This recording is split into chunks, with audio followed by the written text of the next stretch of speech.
Premetto che effettivamente anch'io avrei preferito che questa relazione fosse stata tenuta da Cesare Barbieri, che ha quel background di tipo astrofisico e planetologico che io certamente non ho.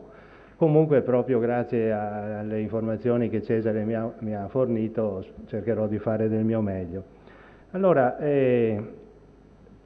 le comete come tali sono degli oggetti che dalla più remota antichità, proprio per essere così appariscenti, hanno affascinato generazioni e generazioni.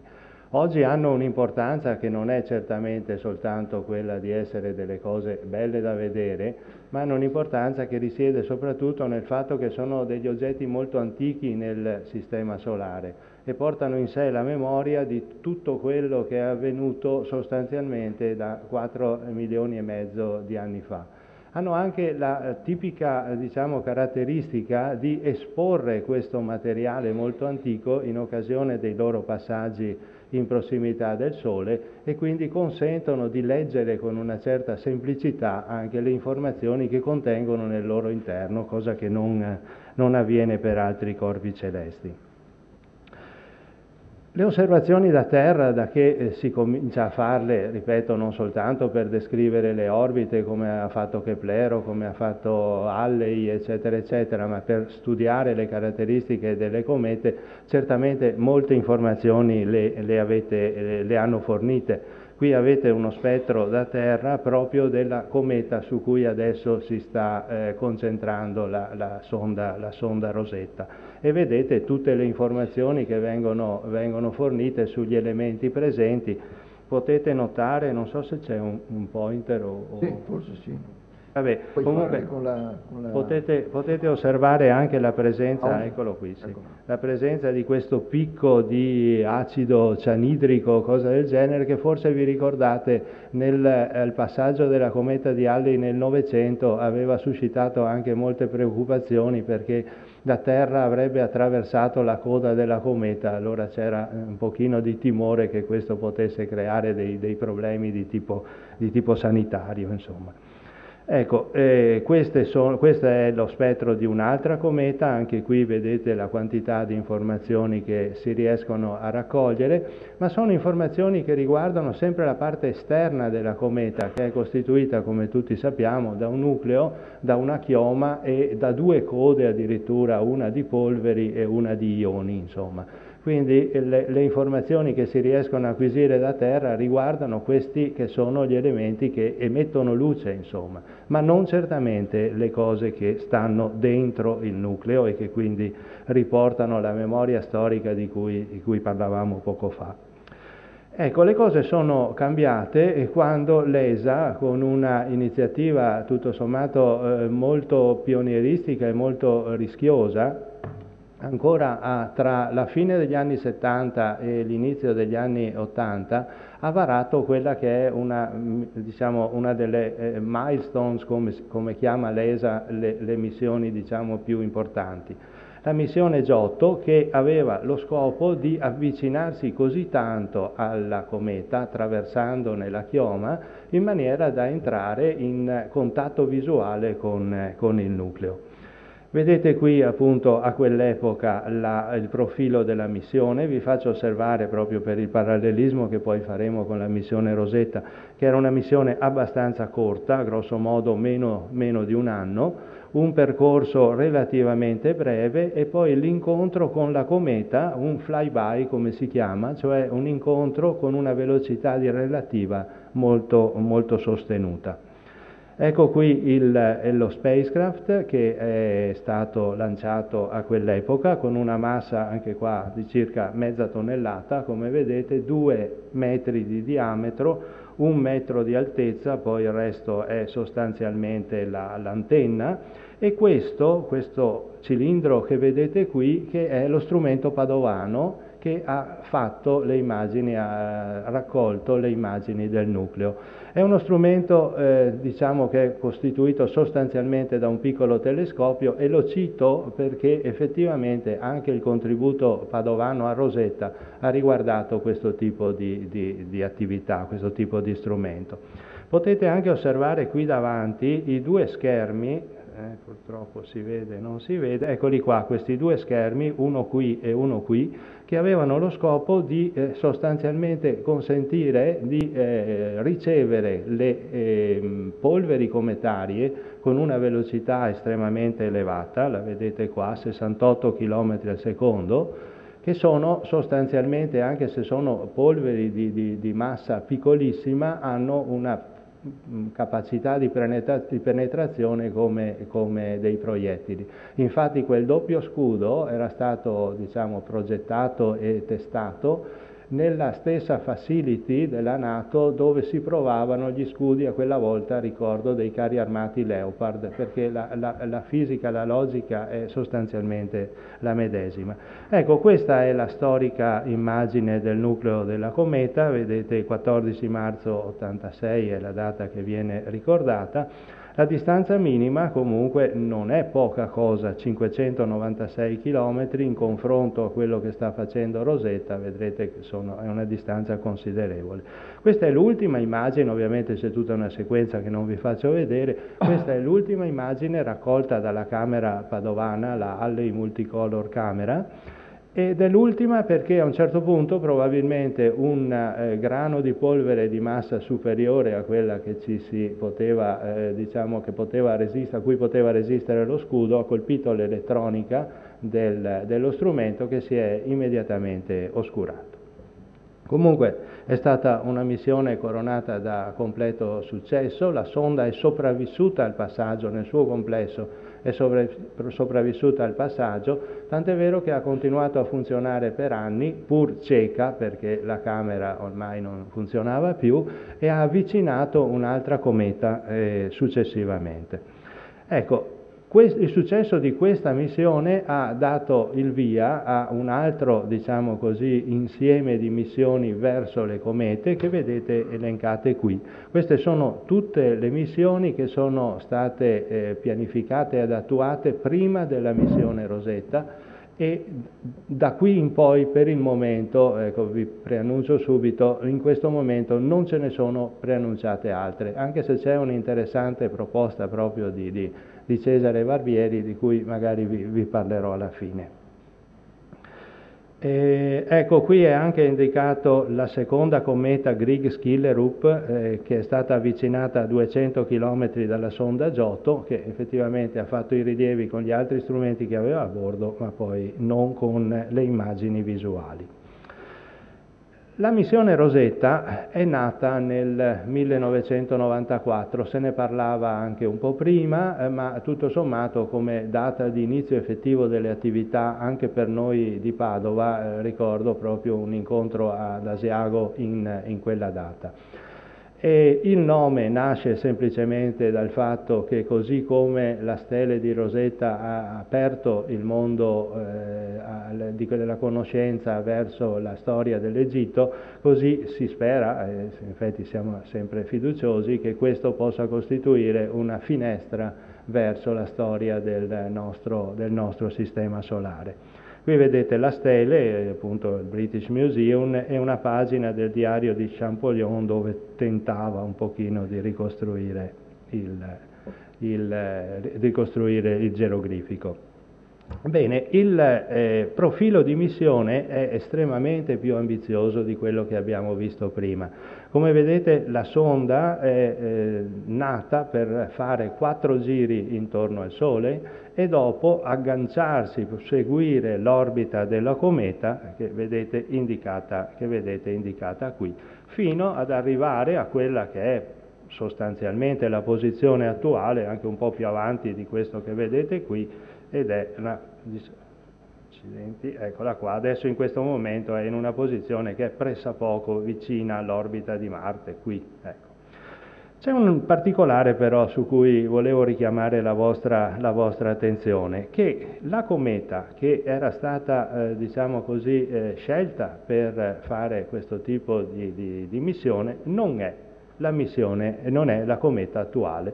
È una cometa che si chiamava 46P Virtanen, il P sta per le comete periodiche che ritornano successivamente in prossimità al perielio, in prossimità del Sole, e l'ordine è la 46esima cometa scoperta, insomma, come capite la 63P Churyumov-Gerasimenko sarà la 63esima. La prima è quella di Halley, 1P è la cometa di Halley. Comunque vedete, il lancio era programmato per il 20 gennaio 2003, il volo interplanetario doveva durare fino al 2012, nel frattempo era previsto il sorvolo di 2 asteroidi, e poi l'orbita intorno alla cometa per 9 mesi con il rilascio di un lander, eccetera, eccetera. Ecco, il lander, devo dire, in quegli anni lì, fine anni 90, pressappoco, ha subito alterne vicende. C'è stato un momento dove si pensava addirittura a un lander che scendesse e risalisse sulla sonda madre, poi dopo si è optato per questa soluzione intermedia che vede il lander scendere ma poi rimanere lì. Ecco, quello che volevo dirvi invece è che questo profilo di missione è stato completamente mandato per aria dal fatto che, ecco qui, vabbè, un'immagine del lander che scende, eccetera, poi ci torniamo su sta cosa. È stato, allora vi spiego anche questo, dopo torno, il nome della lander Philae nasce dal tempio di Iside, che si trovava sull'isola di File quando il Nilo seguiva il suo corso normale, e che è stato poi portato sull'isola di Agilchia quando è venuta la diga di Aswan. Comunque vi dicevo, è stato completamente mandato per aria dal fatto che il vettore, il lanciatore europeo Ariane, ha avuto un grande incidente. Un incidente che vedete qui riprodotto in queste immagini e che ha portato a mandare completamente fuori rotta il lanciatore, così che hanno dovuto intervenire i sistemi di autodistruzione che l'hanno praticamente fatto esplodere, insomma. Ecco, ovviamente questo per fortuna non riguardava Rosetta, c'erano su 2 altri satelliti, giusto per la cronaca, per un valore di 68 milioni di euro, oltre al lanciatore, insomma, ma questo evidentemente ha costretto a ritardare tutte le missioni successive, e naturalmente la cometa non era più adatta ad essere raggiunta. Allora è stato rivisto completamente il profilo della missione, mantenendone le caratteristiche principali, quindi il sorvolo di due asteroidi, l'obiettivo di una cometa, e in questo caso ecco qui anche la scansione temporale, vedete queste orbite così, diciamo così, quasi spiraliformi, che consentono di raggiungere l'orbita della cometa. Qui in basso vedete la scansione temporale. Ecco, e la cometa, vi dicevo, è la 67P Churyumov-Gerasimenko. Questa cometa è una cometa che è stata scoperta nel 69 dai 2 astronomi nominati, sono due astronomi ucraini, e orbita tra Marte e la Terra con un periodo di 6,45 anni. Il fatto che sia stata scoperta nel 69 la caratterizza come una cometa relativamente recente, e quindi tutto sommato una cometa che porta in sé molto, diciamo, di quanto era la sua storia precedente, quando si trovava lontanissimo agli estremi confini del sistema solare, in quella che si chiama la nube di Oort, che è un grossissimo serbatoio di corpi potenziali comete, perché in realtà diventano comete solo quando vengono catturate da qualche pianeta che li porta a ravvicinare la propria posizione a quella del Sole. Ecco, il candidato scelto è questo, come vedrete è stato anche abbastanza un colpo di fortuna proprio per le caratteristiche che ha dimostrato di avere la cometa, e il profilo di missione nei dettagli è questo qui con le date che vedete riportati. Allora, 2 marzo del 2004 il lancio e poi una serie di assist gravitazionale. Assist è lo stesso termine che si usa nel calcio in sostanza e significa sostanzialmente in questo caso far uso del movimento di un pianeta con un moto orbitale intorno per lanciare in questo caso il satellite, comunicandogli un'energia che precedentemente non aveva. Questo rende la missione molto più lunga, sia nello spazio che nel tempo ovviamente, ma fa risparmiare enormemente in termini di carburante. Un maestro di queste cose qua, mi piace ricordarlo in questo momento, era Giuseppe Colombo, che ha proprio, proposto soluzioni di questo tipo alla NASA in maniera anche molto, creando sorpresa nella stessa NASA comunque. Ecco, vi dicevo, c'è 3 assist di questo tipo sulla Terra, 1 su Marte, e poi le osservazioni scientifiche che sono quelle indicate in rosso, un sorvolo dell'asteroide Stennis, dell'asteroide Lutezia e poi infine l'arrivo alla cometa, l'aggancio per così dire in orbita sulla cometa e il rilascio del lander Philae. Ecco, noi siamo sostanzialmente adesso alla fine del 2014, quindi si attende ancora la fase più, di maggiore attività della cometa e poi la chiusura della missione è prevista alla fine del 2015, a meno che non ci siano effettivamente dei motivi per prolungarla più oltre. Ecco qui la sonda, vedete è sostanzialmente costituita da un corpo centrale, da 2 grandi pannelli solari, da una serie di antenne per comunicazioni e di antenne per radioonde, però destinate a fare delle misurazioni sulla cometa di cui vi parlerò. È interessante confrontare le caratteristiche di massa, di dimensioni, eccetera, eccetera, della sonda così come l'avete vista, confrontandola con quella che era la piccola sonda Giotto. Siamo quindi a 2900 kg contro i 500 e poco più che avevamo prima, dei quali 1670 sono di propellente, e adesso capiremo anche cosa serve, 165 kg di payload scientifici, quindi vedete anche la differenza che c'è tra la massa complessiva e ciò che trasporta, e poi il lander Philae che ha una massa di 100 kg. L'orbiter ha una missione di sostanzialmente 3 metri per 2 e i pannelli solari invece, che sono la cosa più eclatante di questa sonda, sono due ali sostanzialmente con una lunghezza di 14 metri che li rende i più grandi pannelli solari che sono stati lanciati fino a questo momento. Eccoli qua, li vedete confrontati anche con le dimensioni delle persone. Questa qui è la facility per il test, è un simulatore solare che irradia i pannelli e appunto consente di vedere se funzionano o non funzionano.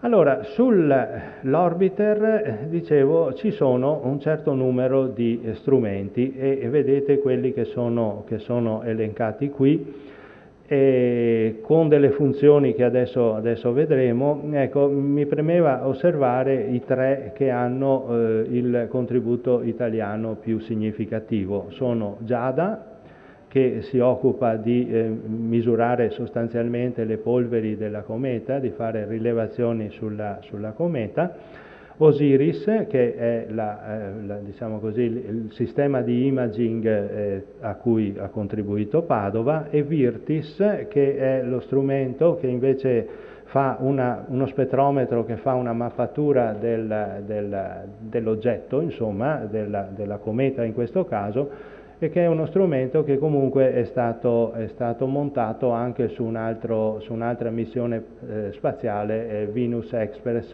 verso Venere, insomma. Quindi si cerca anche di ottimizzare i costi inerenti allo sviluppo di questi strumenti riusandoli in più missioni, insomma. Ecco, sempre per Virtis vale la pena di ricordare che il principal investigator di Virtis era la dottoressa Corradini, dell'INAF, che purtroppo non ha potuto vedere l'esito della missione perché è mancata un paio d'anni fa, insomma 3 anni fa.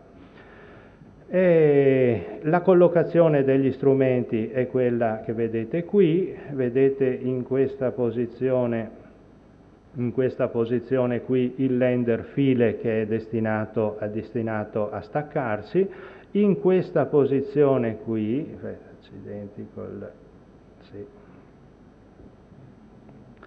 In questa posizione qui, eccola qua, in questa posizione qui ci sono le 2 camere di cui è composto lo strumento dove è andato? No, Osiris è qua sotto, scusate. Le 2 camere, una delle quali vi dicevo è praticamente totalmente padovana, è Osiris, è quello indicato laggiù. Sul lander ci sono degli altri strumenti dei quali parleremo anche per fornire i risultati scientifici che hanno dato fino a questo momento.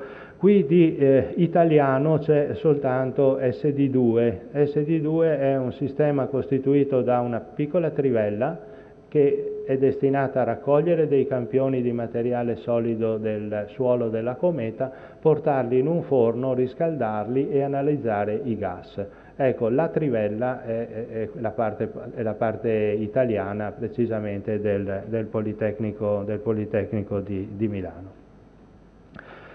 E questi sono collocati in queste posizioni. Ecco, vi faccio osservare che ci sono dispositivi sui quali vale la pena parlare adesso perché poi dopo sarà difficile vederli, dei dispositivi destinati all'ancoraggio del lander sulla cometa. Allora, questi dispositivi sono costituiti praticamente da degli arpioni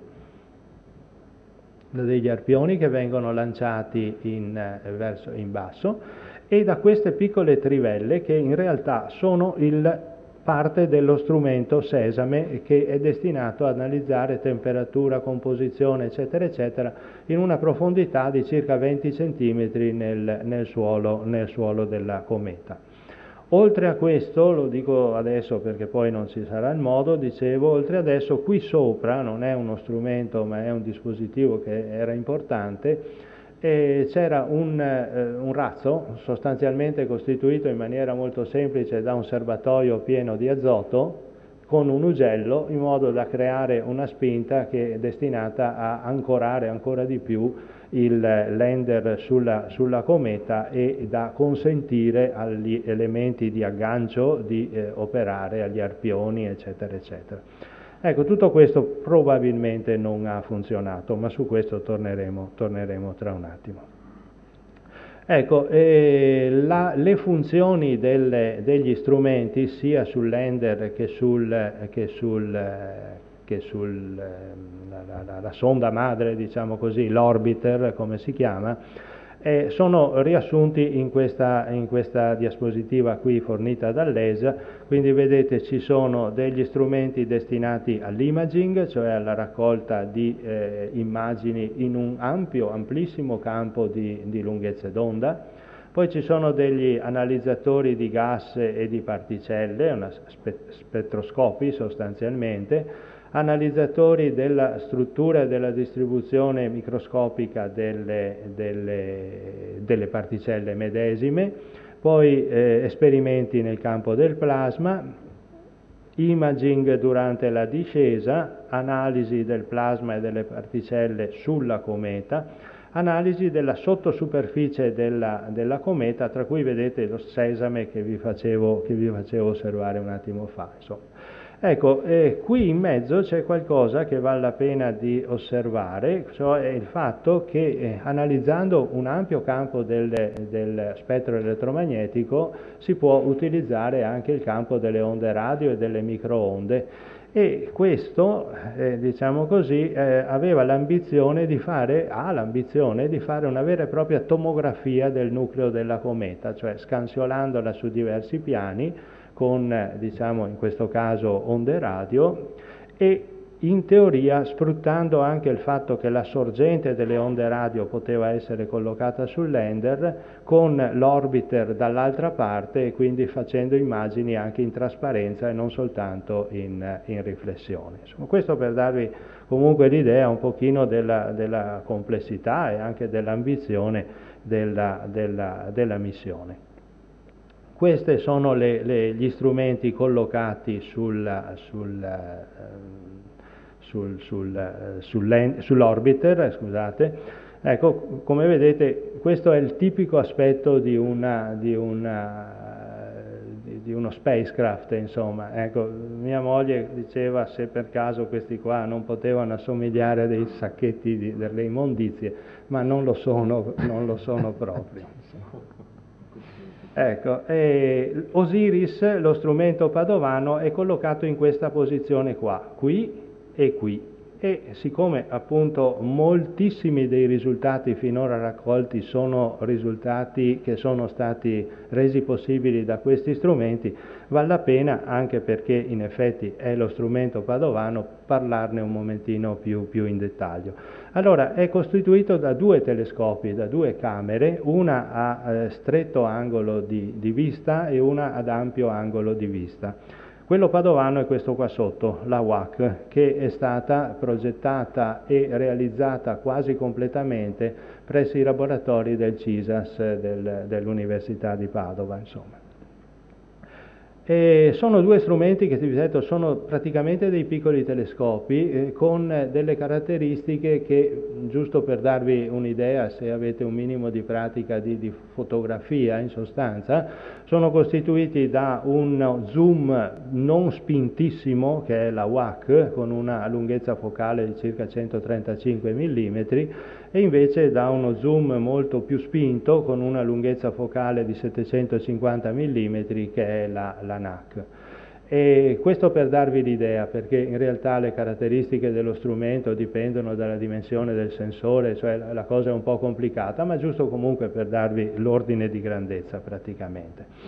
Ecco, per quanto riguarda la WAC, che ripeto ha avuto diciamo, la responsabilità scientifica quasi totale del professor Barbieri, aveva una soluzione ottica costituita da un riflettore a due specchi disassato, adesso ve lo faccio vedere, la lunghezza focale 132 mm, l'angolo di vista 12x12, l'apertura 5,6, è lo stesso discorso delle macchine fotografiche, adesso non si vede più, ma una volta quando uno doveva settare la macchina fotografica con il diaframma, eccetera, eccetera, è il 5,6 di diaframma. Un sensore da 4,2 megapixel non è tantissimo, però ricordiamoci che questa cosa qui è stata costruita 20 anni fa, per gli standard attuali sembra pochetto, insomma, ma non lo era sicuramente, e comunque i risultati vedrete che vanno molto bene. In un range spettrale che copre ampiamente la zona del visibile, allontanandosi un pochino anche nel campo dell'infrarosso. Tempi di esposizione in un range molto, molto ampio, da 10 millisecondi a 100 secondi, e un numero di filtri pari a 14 per consentire immagini appunto spettrali.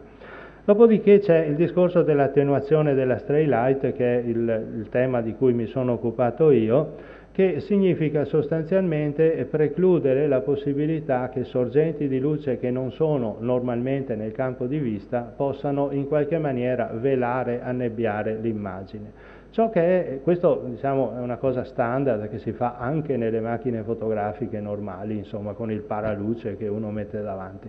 Quello che era peculiare invece nella missione Rosetta era il fatto che si volesse avere questo tipo di prestazioni, non così spinte, 4 per 10 alla meno 9, ma 10 alla meno 4, che è ancora tanto, anche all'interno del campo di vista, perché poi vi farò vedere un'immagine dove c'è la cometa molto molto luminosa, e quello che si vuole osservare sono i getti di gas e di polveri, che sono evidentemente delle cose debolissime come emissione di luce, insomma. Ecco, lo schema ottico è molto peculiare, questo qui è sostanzialmente un parto del dottor Ragazzoni dell'INAF, dell'osservatorio di Asiago per capirci.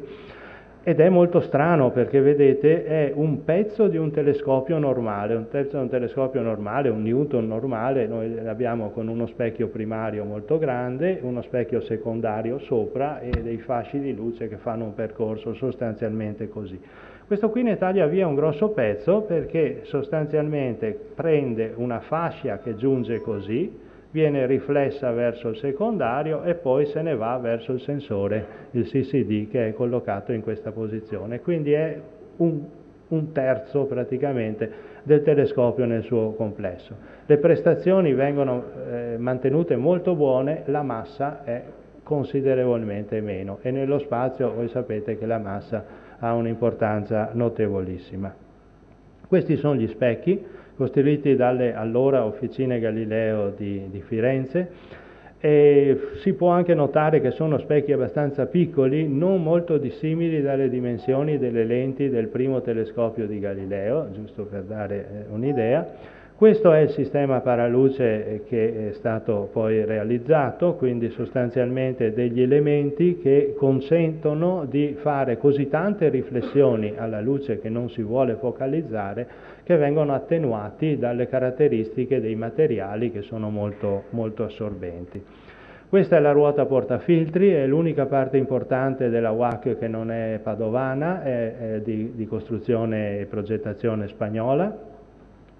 Questo è lo shutter, cioè l'otturatore della camera, e questo è un importante risultato del CISAS, il professor De Bay in particolare se ne è occupato assieme al professor Angrilli, ed è sostanzialmente, sono le due lamine, vedete sono due, dove è andato sempre il pointer, è sparito, eccole qua. Sono due lamine coniugate, questa e quest'altra, che nel loro movimento espongono il sensore che è collocato qui nel mezzo e consentono di raccogliere la luce.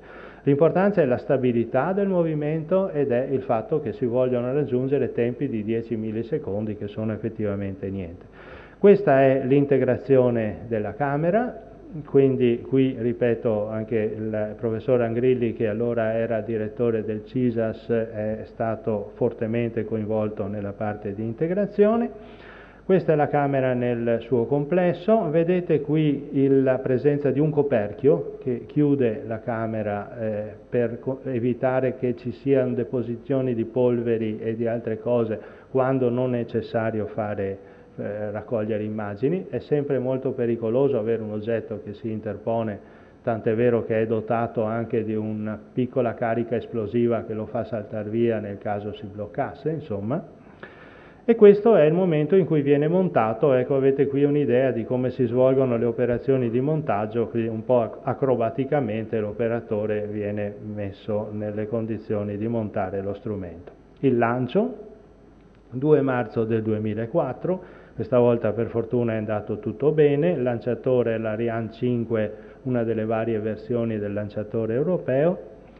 Questo è il primo sorvolo della Terra, il 4 marzo 2005, con un'immagine diciamo abbastanza interessante. Ho voluto mostrarvi questa perché vedete sostanzialmente la Luna che sorge dietro la Terra, una cosa che evidentemente non sarebbe possibile riprendere se non dallo spazio. Questo è il sorvolo di Marte, vedete qui questa cosa, adesso non so se si vede abbastanza, ma questa cosa sulla destra è l'ala dei pannelli solari, questo è il pianeta rosso, insomma, con le sue caratteristiche. Secondo sorvolo della Terra, questa immagine ve l'ho volevo far vedere perché l'ESA stessa l'ha diffusa ricordando che si sta riprendendo proprio la zona del delta del Nilo dove in qualche modo la missione è collegata. Questo è il sorvolo di Stennis, il primo asteroide, il 5 settembre 2008, con delle immagini stranamente sfocate e in effetti non ce n'erano di meglio. Non si è capito mai perché e devo dire che sul web sono venute fuori anche delle voci strane, ma forse non vogliono farci vedere che cosa ci ha visto lì e quindi dopo sapete come vanno queste cose, si fanno i fioretti sopra. Terzo sorvolo della Terra, 13 novembre 2009, questa specie di falce di Terra invece che di falce di Luna, insomma. Sorvolo di Lutezia. Questo invece, come vedete, ha fornito delle immagini chiarissime e poi, come spesso accade, ci si è sbizzarriti a trovare dei nomi alle diverse zone, tutti nomi, come vedete, legati al mondo greco-romano, egiziano, eccetera, eccetera. Mentre su Stenis, che aveva una forma vagamente ricordante un diamante, allora lì i nomi sono tutti di pietre preziose, insomma. Vedete i dettagli che ha consentito di vedere il sorvolo di Lutezia, addirittura delle piccole frane o qualcosa che potrebbe assomigliare a delle frane sulla superficie dell'asteroide, e poi finalmente l'avvicinamento alla cometa. Ecco, questa, diciamo, ultima fase dell'orbita era una fase che si svolgeva così lontano dal Sole che in sostanza si è ritenuto opportuno praticamente disabilitare tutti i sistemi, portarli in uno stato di ibernazione, come si dice, e per un tempo, come vedete, abbastanza lungo, sostanzialmente dal giugno del 2011 al gennaio del 2014, la sonda è stata completamente silente. Era destinata a riaccendersi il 20 di gennaio e in effetti diciamo, in questo tempo la cometa è apparsa ai osservatori a terra. Questa è un'immagine fatta dal VLT, il Very Large Telescope, che è nell'altopiano di Atacama in Cile, di European Southern Observatory, e qui vedete l'immagine, la prima immagine della cometa, che ingrandita vedete di qua. Ovviamente l'immagine sembra più chiara di qua, ma solo perché queste sono, diciamo, corpi celesti che non si vedono granché. È stato un sollievo vederla, è stato un sollievo perché in effetti queste comete hanno una storia travagliata. La storia, diciamo, di una cometa è sempre quella di qualcosa che viene aggredito dalla radiazione solare, e quindi la possibilità che si frammenti è una possibilità reale. In questa immagine vi faccio vedere la cometa Shoemaker-Levy, che in effetti si è frammentata, tanto vero che si chiama filo di perle o qualcosa del genere, si è frammentata in frammenti e in effetti non esiste più come corpo unico. Ecco, l'idea di andare a osservare non più una cometa ma una serie di elementi sparsi certamente non faceva piacere a nessuno. Per fortuna non è stato così, e quindi vi dicevo, primo punto di sollievo. Il secondo grande punto di sollievo, momento di sollievo, è stato quando la cometa si è risvegliata. Era programmata per risvegliarsi, non c'è stato nessun segnale da terra, ma ha inviato lei un segnale a terra per dire effettivamente ho riacceso i sistemi. E qui vedete la videata sostanzialmente in cui il segnale compare, e questo in effetti ha creato un momento di sollievo sia all'ESO, sia ad Darmstadt, sia nella sede dell'European Space Operations Center, ma anche a Padova. E qui vedete la diciamo così, contentezza che è stata provata in quel momento. Vi dico subito che questa persona qui al centro, questo col braccio alzato, adesso io il pointer sempre il solito, comunque è Andrea Comazzo, che è il responsabile del volo della missione, ed è proprio notizia di questa mattina che la rivista Nature l'ha diciamo così, selezionato come scienziato dell'anno, insomma. È una grande soddisfazione perché è un italiano nato a Domodossola, laureato al Politecnico di Milano, venuto più volte a Padova in questi anni, e a 44 anni, questa è la sua età, aver raggiunto questi risultati sono evidentemente gran cosa. Sono 18 anni, data la lunghezza della missione Rosetta, che lui si sta occupando del volo di Rosetta. Gli strumenti, dopo diciamo, la riaccensione della cometa della sonda nel suo complesso, sono stati accesi gradualmente, non tutti insieme, per ovvi motivi anche di assorbimento di potenza, eccetera, eccetera. e Osiris è stato riacceso il 20 marzo, quindi un po' di giorni dopo la riaccensione della sonda. E questa è la prima immagine della cometa, quando la distanza dalla cometa era di circa 5 milioni di chilometri, quindi effettivamente ancora molto molto distante. E nel frattempo, diciamo, le immagini diventavano sempre più nitide, e vedete in questo caso il 30 aprile, quindi un po' di settimane dopo, si riesce anche a vedere con abbastanza chiarezza una chioma che, misurata opportunamente, misura circa 1300 km. E poi questa roba qui è un ammasso globulare, l'M107, che probabilmente qualche astrofilo tra di voi potrà anche ricordare. Cosa si rileva della cometa in queste condizioni? Poco, come abbiamo visto, ma una cosa abbastanza interessante che si può fare con gli strumenti, sia da terra che dallo spazio in questo caso, è la curva di luce.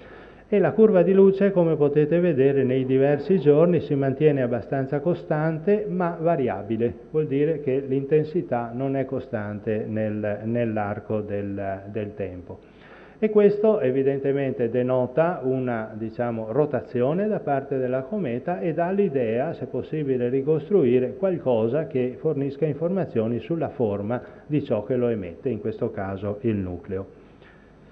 Ecco, la forma presunta del nucleo, vedete, era una cosa di questo genere, stando a quelle immagini lì, con dei lobi, ma con una forma che ricorda vagamente un pomodoro pressappoco. Ma la cosa sorprendente è che il 7 luglio, invece, sono state fatte delle osservazioni visuali sulla forma reale, che effettivamente, da una distanza di 3000 km, appare completamente diversa da quelle che erano le presunzioni precedenti. È una forma fatta da due corpi, un corpo principale e un corpo più piccolo. È stata, diciamo così, assimilata a un sacco di cose, una papera, uno scarpone, eccetera, eccetera. Ma su questo i giornalisti sono maestri. Ecco, la cosa che invece ha subito suscitato interesse è se queste sono, diciamo, strutture originarie, quindi era un corpo che fu un po' più sferico, che poi si è progressivamente è diventato così, o se per caso, questa è l'ipotesi dei colleghi di geologia a Padova, non siano due corpi che si sono in qualche maniera uniti. E adesso vi dirò quella che è l'opinione che almeno ho io. La distanza della cometa ridotta a un terzo porta dalle immagini progressivamente più dettagliate.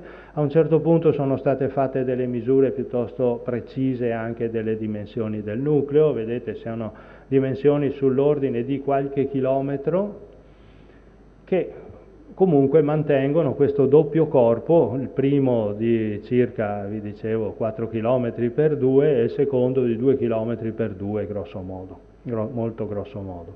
Ecco, forse può dare un'idea un pochino più precisa di queste dimensioni, che francamente viste così possono dire poco, delle immagini che l'ESA ha diffuso, e sono di questo tipo, in cui si vede il nucleo della cometa sopra la città di Roma.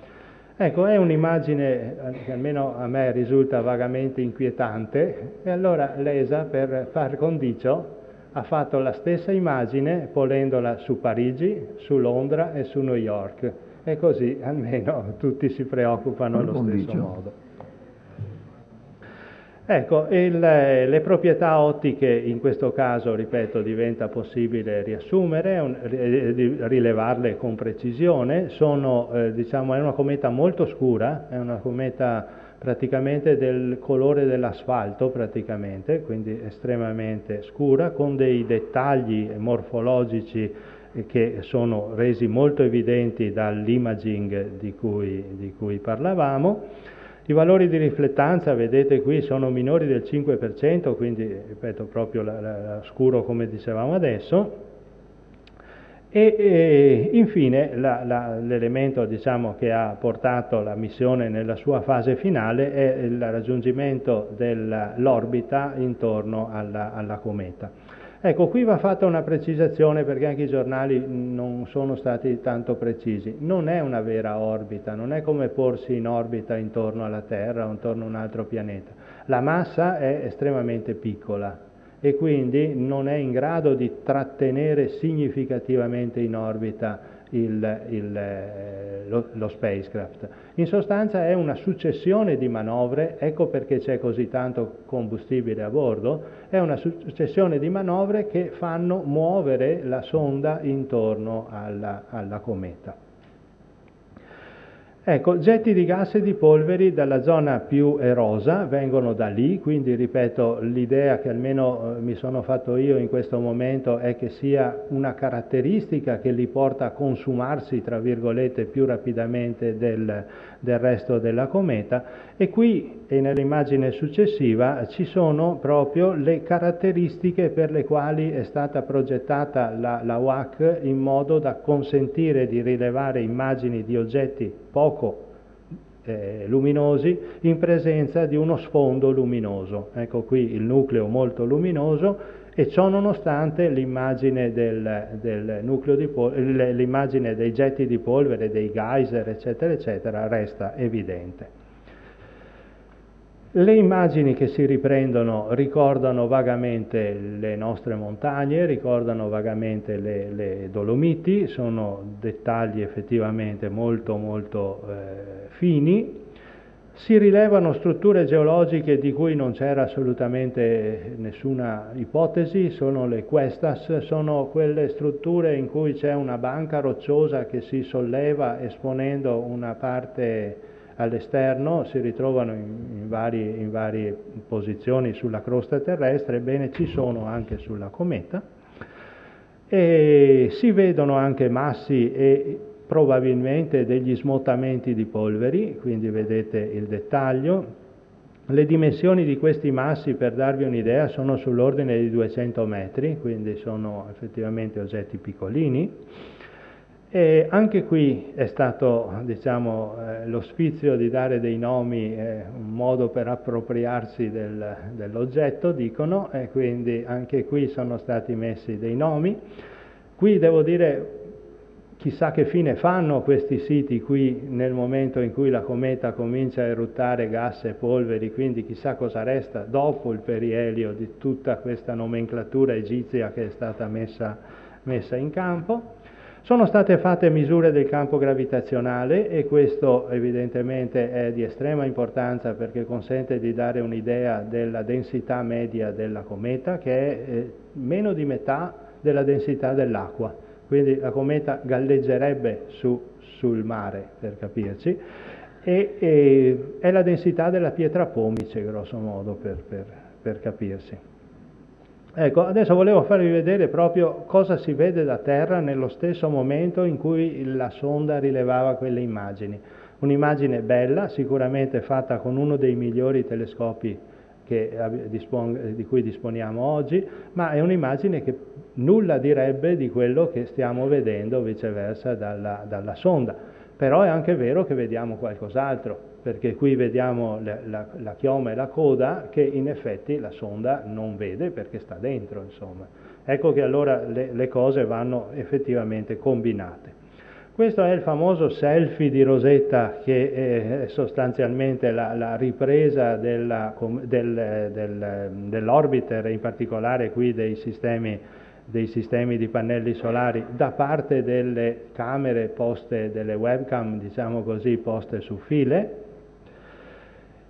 Si cominciano già da allora e si continua a raccogliere dati, per esempio la temperatura della cometa è di circa meno 70 gradi centigradi, che rapportata alla distanza rispetto al Sole fa presumere che ci sia un nocciolo freddo e un rivestimento di polveri che fanno sì che la temperatura superficiale sia così alta.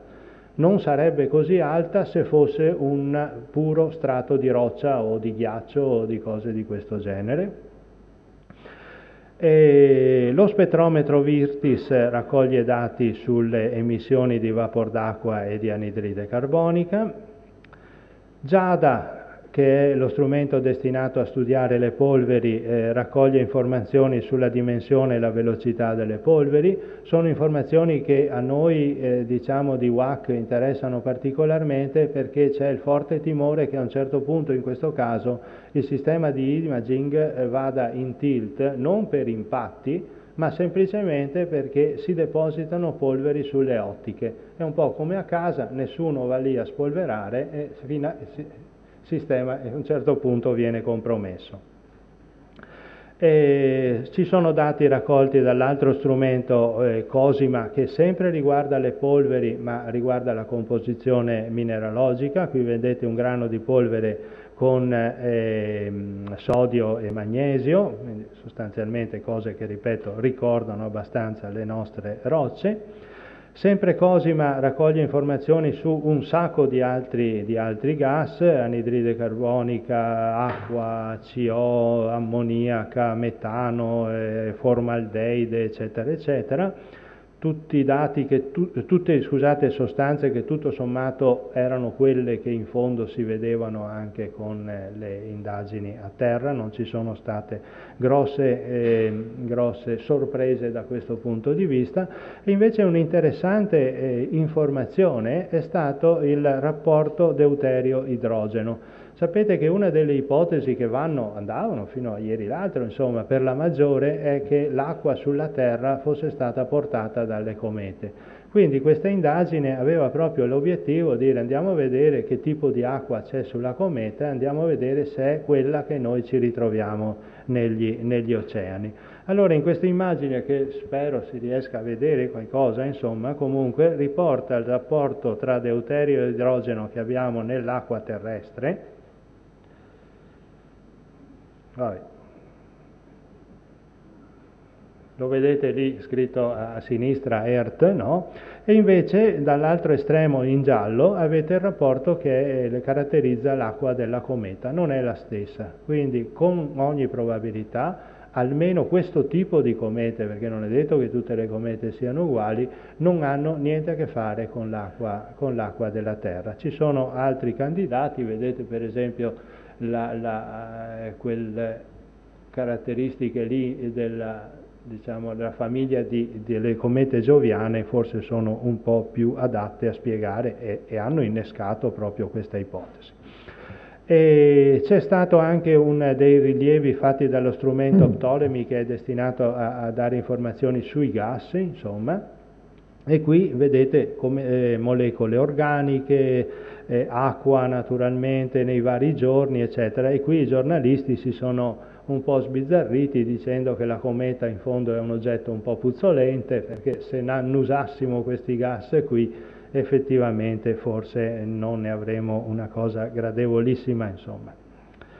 E ci sono state date di emissione anche di vapor d'acqua e quindi anche di come la cometa si consuma, diciamo così.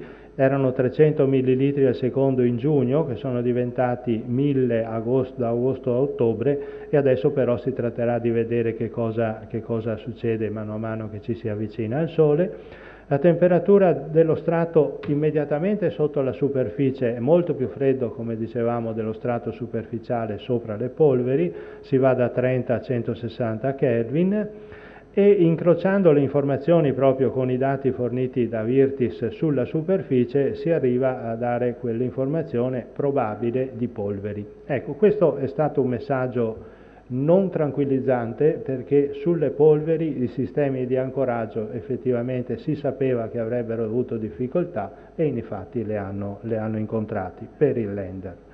Comunque sia, si avvicinava il momento del rilascio del lander, che doveva essere fatto quando la cometa era abbastanza attiva, ma non così attiva da compromettere il lander, quindi non così vicina al perielio. La data scelta è stata il 12 di novembre e qui i siti candidati per l'atterraggio. Erano 5, poi si sono ridotti a 1, e qui avete un raggio di 500 metri che è il raggio di errore per la manovra di atterraggio. Vedete, è stato il sito, lo sito J, che è stato denominato Aghilchia proprio in memoria dell'isola di cui parlavamo prima.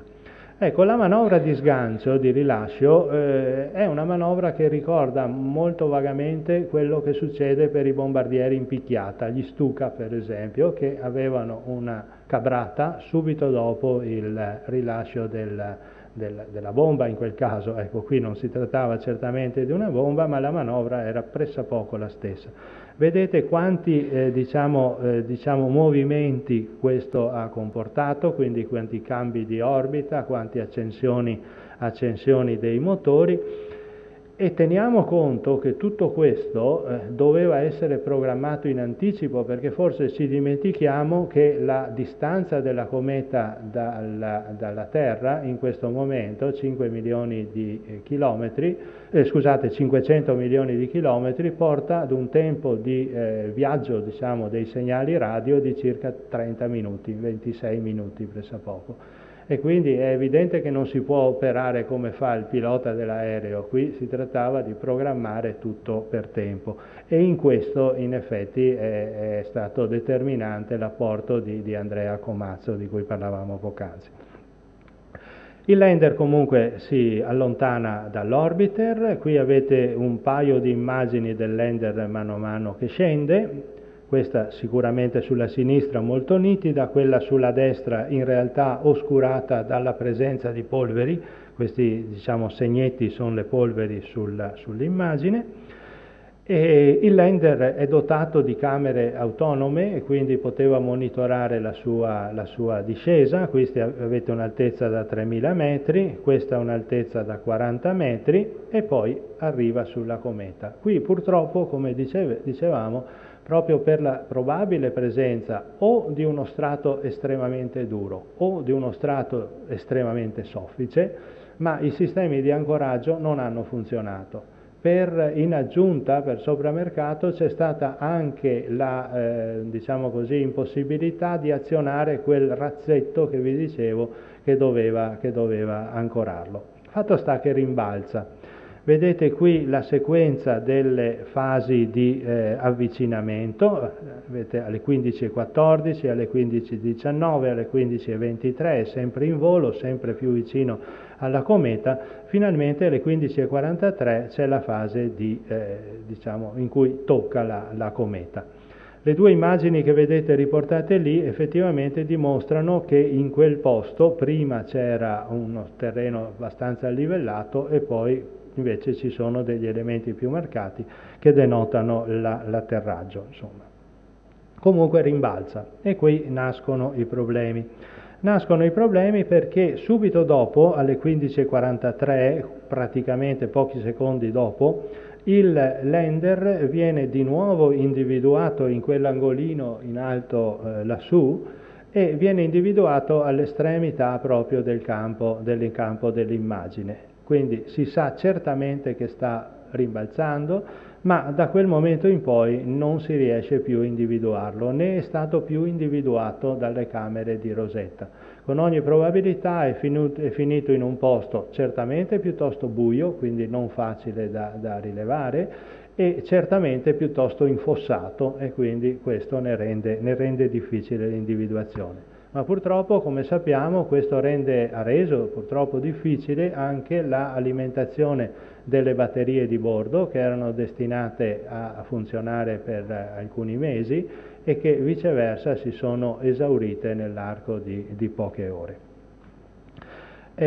Qui avete ancora diciamo, delle immagini più dettagliate della zona di impatto e del lander che se ne sta andando rimbalzando per i fatti suoi. Ecco, volevo farvi osservare che data la piccolissima gravità della cometa, il lander che sulla Terra pesava 100 kg, nella missione pesa 100 grammi, 1000 volte di meno, insomma. Quindi effettivamente è qualcosa che è difficile far restare fermo così, insomma. Il rimbalzo è stato qualcosa che effettivamente era abbastanza inevitabile. La zona circostante del punto di atterraggio non è, dicevo, delle migliori da questo punto di vista. C'è questa amplissima zona in ombra qui in basso a destra, dove con ogni probabilità, e questa è l'ipotesi oggi più accreditata, l'ipotesi più accreditata è che sia finito lì, quindi in una posizione che adesso non è quasi, diciamo, illuminata dal Sole. Quello che si vede per la verità dalle webcam, chiamiamole così, presenti sulla sonda è che un po' di sole c'è, ma probabilmente è così debole e così per poche ore che in effetti ha portato all'esaurimento delle batterie. Ma l'atterraggio comunque, l'accometaggio come dicono, è stato sicuramente un successo. Qui vedete il momento in cui tutti erano diciamo contenti, e il rischio era evidente, insomma, il rischio che andasse a distruggere gli strumenti o anche solo che dopo il rimbalzo magari finisse capovolto, era un rischio estremamente grave. Invece questa immagine qua dà l'idea che ancora si trovi in una posizione in cui probabilmente, sicuramente ha fatto funzionare ha consentito agli strumenti di funzionare, ma anche tutto sommato c'è la speranza che si possa riaccendere nel momento in cui la posizione della cometa rispetto al Sole viene a cambiare. Ecco, questo è appunto un altro momento di contentezza. Tra queste persone, io non sono riuscito a individuarlo, c'è anche Cesare Barbieri. Ecco, attività a bordo di file. Ho finito. Chiudiamo perché ho finito. Allora, sono stati riorientati i pannelli solari, tutti gli strumenti sono entrati in funzione, tutti i dati raccolti sono stati inviati a terra e i risultati sono in questo momento noti solo in parte. Il trapano, ripeto, ha funzionato, anche se non ha raccolto, sembra, campioni. C'è stata una registrazione di temperatura superficiale, lo strato duro coperto da polveri ce lo aspettavamo già. E qui avete un paio di dati raccolti dal magnetometro che vi mostra quelli che sono dei segnali spuri, il primo, il secondo e il terzo, che sono stati attribuiti ai rimbalzi. Quindi con ogni probabilità, anche se nessuno li ha visti, dopo il primo rimbalzo individuato ce ne sono stati almeno un altro paio. Dopo un po', come vedete, questo è il tracciato della diciamo, potenza fornita dalle batterie, queste sono effettivamente morte. La missione comunque prosegue, qui avete le orbite che sono state seguite fino quasi a oggi, insomma, fino ai primi di dicembre. La sonda raggiungerà assieme alla cometa il perielio il 13 agosto 2015, quindi in questa fase ci sarà una sempre maggiore attività e un sempre maggiore diciamo, osservazione di ciò che accade, e poi è destinata a concludersi dopo il perielio il 31 dicembre 2015. Ecco, concludo con una citazione da Naturalis Questiones di Seneca, che si è occupato nel 7° libro dell'opera proprio delle comete. E come vedete dice, ci sarà qualcuno che dimostrerà in qualche momento in quali parti del sistema, in sostanza del cielo, corrano le comete, perché viaggino così distanti dagli altri corpi celesti e quante e quali siano, insomma. Per il momento siamo soddisfatti di ciò che stiamo scoprendo, insomma, a quell'epoca. Lasciamo un po' di verità anche da scoprire ai posteri. E in effetti, come vedete, è una profezia che si sta avverando. Vi ringrazio. Grazie.